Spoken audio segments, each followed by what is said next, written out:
this is my review of Sonic X.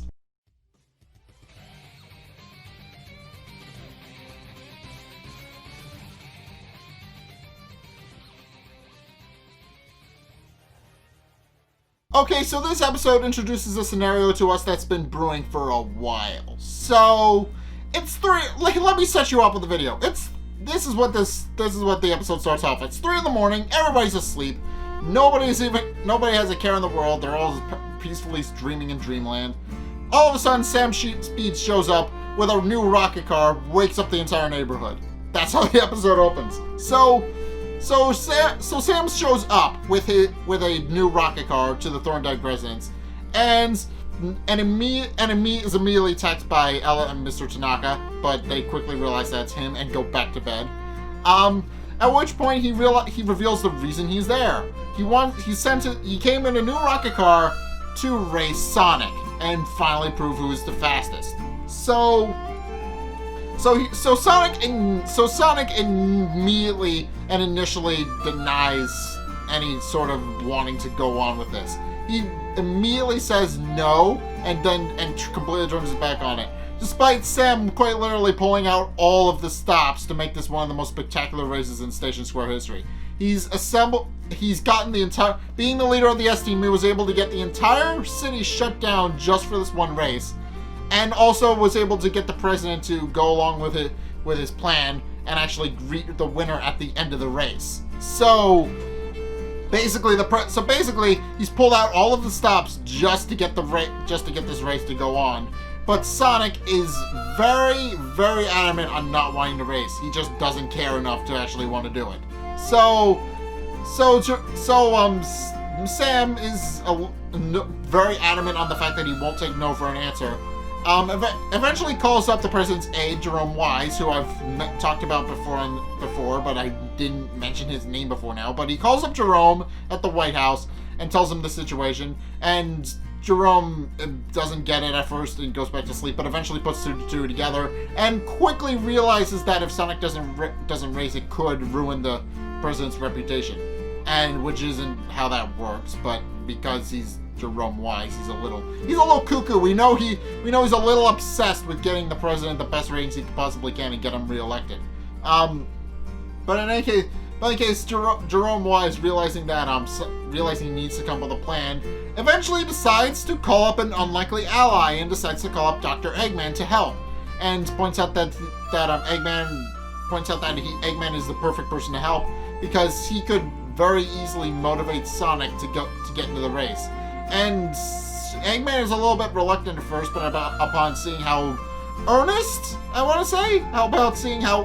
Jerome is and actually enlisting Eggman's help, Eggman decides to repurpose a robot that had previously beat him at chess 5 minutes prior and repurpose it to motivate Sonic.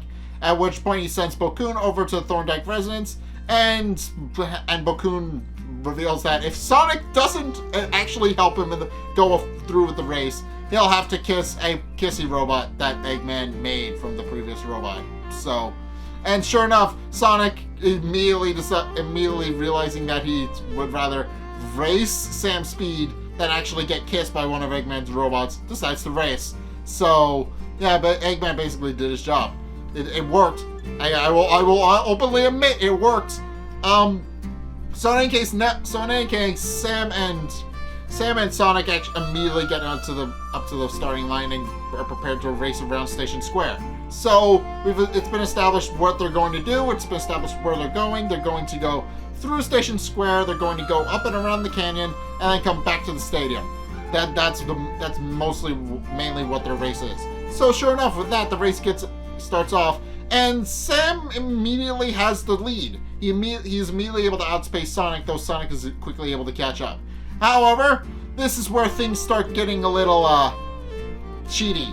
So Sam, being the leader of the S team, is easily able to actually rig the race in his favor.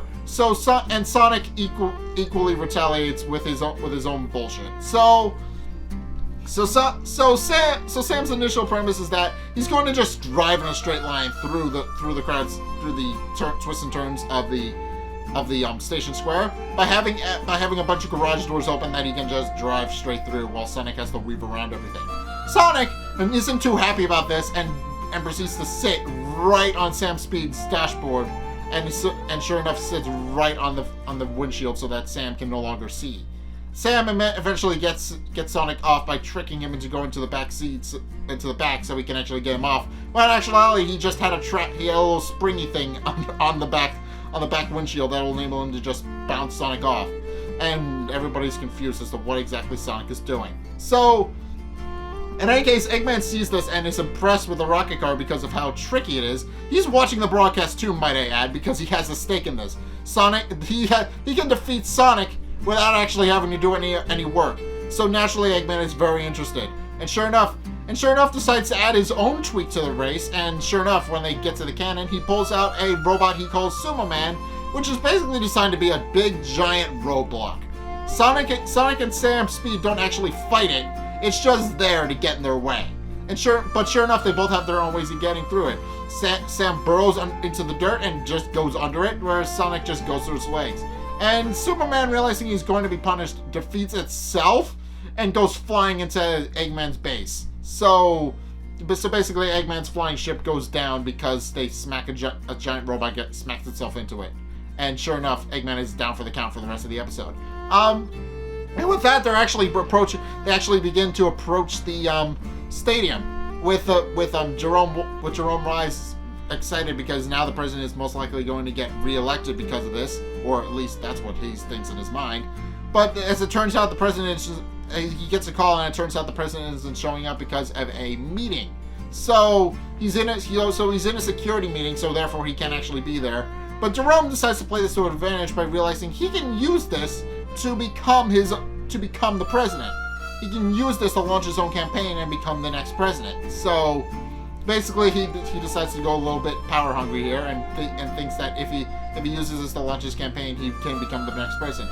And I kind of understand where his logic is coming from, just a little bit. For one thing, he's definitely a little more photogenic than the actual president, so he could definitely pass as president. He could definitely work as a president. He looks handsome, I guess. So he could definitely pass off as the president. So, and he could definitely work as a president, and people would most likely elect him because he's handsome. So sure enough, he begins chuckling to himself because now he has a plan to actually take the presidency for himself. And with Amy being a little confused because she realizes he's laughing to himself and isn't telling anybody why.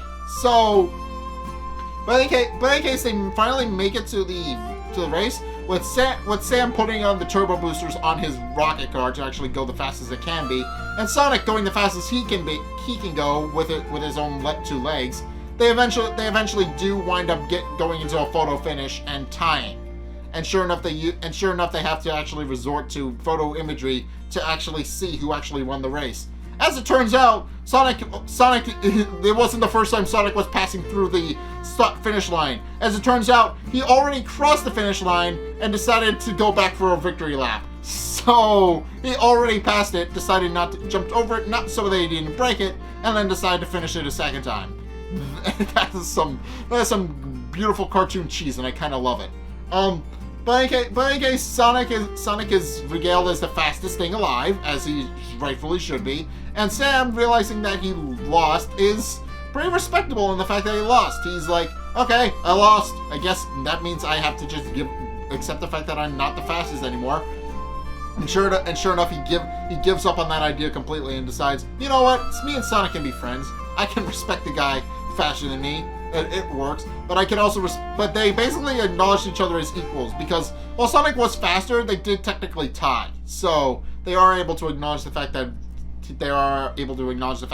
they can both be fast. And sure enough, Jerome Wise is now adamant on shaking Sonic's hand for a photo shoot, which is what the president was supposed to do. But then, plot twist. As it turns out, the reason the president was having a security briefing was because he found out that Jerome had met with Eggman. So Jerome promptly gets fired, and that's how the episode ends. It ends it ends with him being involved in a big scandal, which results in him getting fired, and that is kind of amusing. He tried his best to get Sonic to race, but in the end, he wound up getting fired because he was willing to resort to underhanded tactics and do whatever it took to actually get Sonic to race. and that did him in. So yeah, this episode just ends with Sam Speed finally being able to acknowledge that he's no longer the fastest. That's what the episode primarily is. With Eggman just kind of being there and helping in that regard. He provides motivation for Sonic to actually go and race, and Sonic, sure enough, decides to go and race. So yeah, Eggman is just kind of there. He helps a little bit by making the race a little bit more challenging and also providing motivation. But the main takeaway from this episode is that Jerome gets fired and he's no longer going to be assisting the president at all. He's no longer going to be in an episode going forward. Or at the very least, if he is going to be in an episode going forward, he's no longer going to be working under the president. And that is not necessarily a big plot reveal, but definitely one that should be noted. Jerome gets fired at the end of this episode because he decided to work with Eggman to further his goals. And sure enough, that's a big no-no because we know, as we have established, well up to this point, Eggman is kind of a terrorist. So yeah, don't negotiate with terrorists, kids. That's the message this episode wants you to take away from this. It doesn't matter what your intentions are. Don't negotiate with terrorists. But in any case, yeah, that's my review of Sonic X. What did you guys think? Let's get a discussion going in the comment section down below, or over on my Discord server, link in the description. Anyway, thank you guys so much for watching. If you enjoyed, be sure to like, comment, and subscribe. Also, be sure to follow me on Facebook and on Twitter in the description below. And if you want to help support the show, then be sure to check out my Patreon. It's only a couple bucks a month. It really helps me out, and you guys get access to a bunch of cool perks that I'm always saying thanks. So be sure to check those out in the description below as well. But in any case, thank you guys so much for watching, and until next time, I will see you guys in the next video. Peace!